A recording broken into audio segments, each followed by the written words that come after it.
You're listening to Civic Media. You can tune into any of our live shows on any radio station across the state with the Civic Media app. Find us in your phone's app store and listen anytime, anywhere. This is your WLAK Daily News Roundup for Lake Air, 107.5 FM and 1260 AM in Amory. For WLAK News, I'm James Kelly. A New Richmond man was seriously injured in a two-vehicle crash on Friday morning. According to the Wisconsin State Patrol, the crash occurred at around 9:30 a.m. on Business 63 near New Richmond. The 52-year-old was traveling east on the roadway when he crossed over the center line and struck a highway department truck head-on. He was removed from his vehicle when authorities arrived at the scene and was taken to Regions Hospital with life-threatening injuries. The driver of the highway department truck was not injured in the crash. Law enforcement authorities say a recent investigation into an alleged assault in Washburn County led to the recovery of methamphetamine and an explosive device. According to court documents, authorities were investigating 40-year-old Jonathan Bryan of Trigo in connection to an alleged violent assault in the county when they made the discovery. Bryan now faces charges of possession of an improvised explosive device and methamphetamine, as well as intimidation of a witness. The Marathon County Bomb Squad assisted in the disposal of the explosive device. Wisconsin Senator Tammy Baldwin's office has confirmed that she appeared on the list of names authorities believe were additional targets of the man charged with shooting two Minnesota state lawmakers and their spouses. The alleged shooter surrendered to authorities on Sunday following a two-day search. He was charged with 2 counts of murder and 2 counts of attempted murder on Monday. Law enforcement authorities say there were 70 suspected targets on the list, including 11 Wisconsin lawmakers. The identities of the other 10 are not yet known. A Minnesota man accused of stealing a trailer from a Rice Lake business by posing as a contractor is set to appear in Barron County Circuit Court on Wednesday. According to court documents, 56-year-old Olaf Beckman is facing up to 10 years in prison and a $25,000 fine on charges of felony theft, false representation. Beckman is accused of claiming to be a Honeywell contractor in February before stealing a trailer from Pete's Trailer Sales. The owner of the company reported the fraud in April, and Beckman was officially charged earlier this month.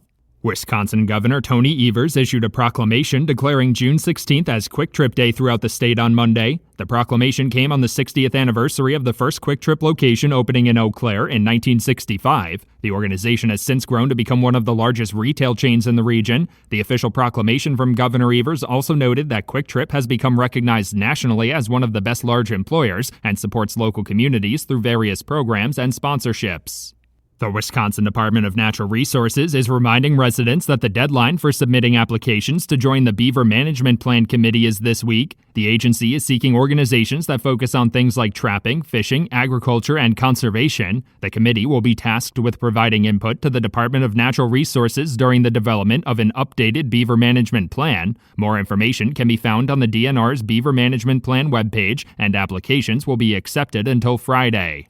2 men have been charged in relation to an armed burglary investigation involving a 12-year-old in Cumberland earlier this month. According to court documents, 19-year-old Logan Draper of Watertown and 18-year-old Christopher Glazer of Oconomowoc were each charged with felony armed burglary, theft of movable property, and intentionally contributing to delinquency. The pair, along with the victim's 12-year-old daughter, are accused of breaking into the home and stealing a safe containing 2 firearms and about $30,000 worth of cash and coins.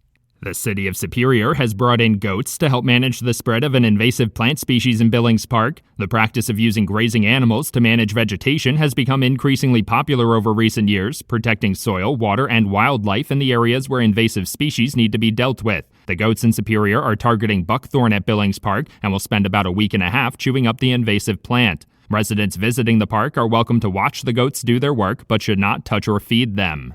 State Superintendent Dr. Jill Underly released a statement on Friday criticizing the level of school funding in the budget approved by the Republican-controlled Joint Committee on Finance. Dr. Underly said the budget motion fails the state's students, educators, and public schools, arguing that it raises property taxes, cuts youth mental health funding, and doesn't support students with disabilities. School funding has become a controversial topic in recent years as districts across the state turn to operational referendums to solve their budget issues.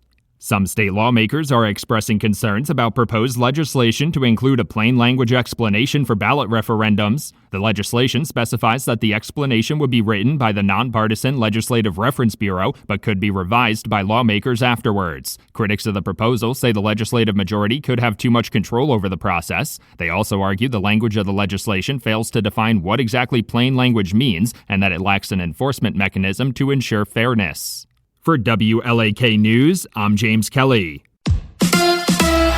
Brewers in Chicago. Hi, I'm Mike Clemens with sports, where the Brewers begin a 3-game series tonight at Wrigley Field against the first-place team, the Chicago Cubs, led by manager Craig Counsell. Although the Brewers were able to slip into second place after beating the Cards 3 out of 4 games, Pat Murphy says there's still room for growth. We're still young. We're still figuring out. We're not like the Cardinals or the Cubs or the Reds. They got a set kind of 10 or 12 guys they go with. We're still figuring things out. You know, this is a group. They're the right dudes. You know what I mean? And that's why they play to win. College football, the Badgers excited about 6'1" receiver Zion Legree out of Florida, agreeing to commit to Wisconsin next year. Receivers coach Jordan Reed asked if his guys are anxious to return after going 5-7 last season. It's a hungry room for that reason alone. Everybody feels they got something to prove. Everybody feels. And really, we're taking it as a room mentality. Like, we got everything to prove this year. That's the Badgers receivers coach Jordan Reed with Sports on Mike Clemens.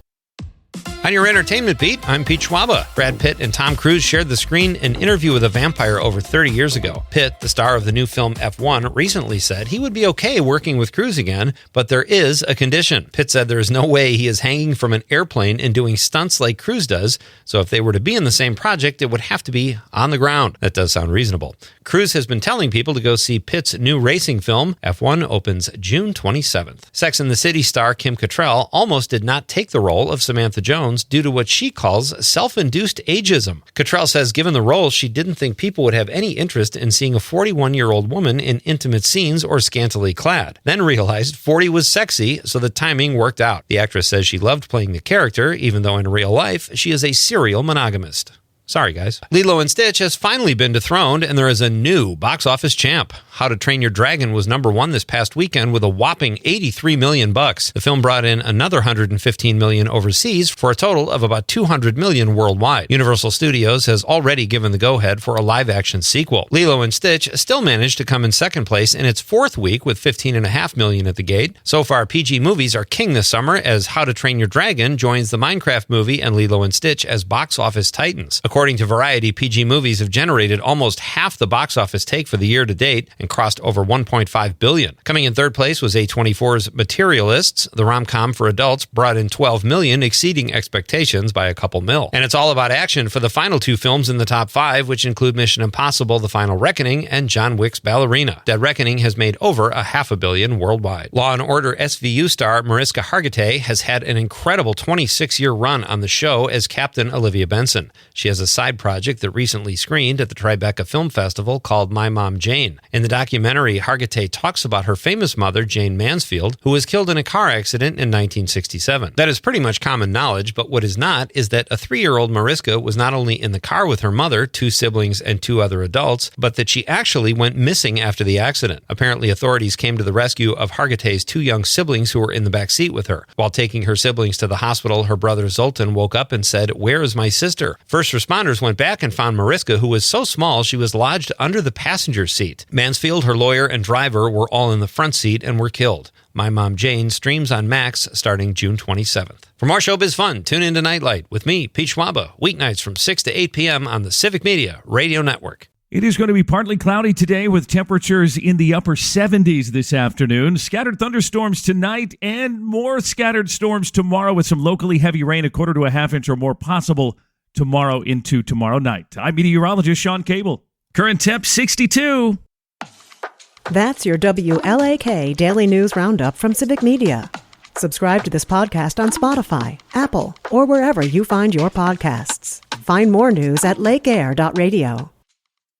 The national news cycle never stops, but it can be hard to find news about your local community. Civic Media is dedicated to providing quality local and state news coverage across Wisconsin. With the Civic Media app, you can get notifications about local stories that matter to you and your community. Find the free Civic Media app in your phone's app store and choose notifications from the menu to tell us what kind of news you want to hear about.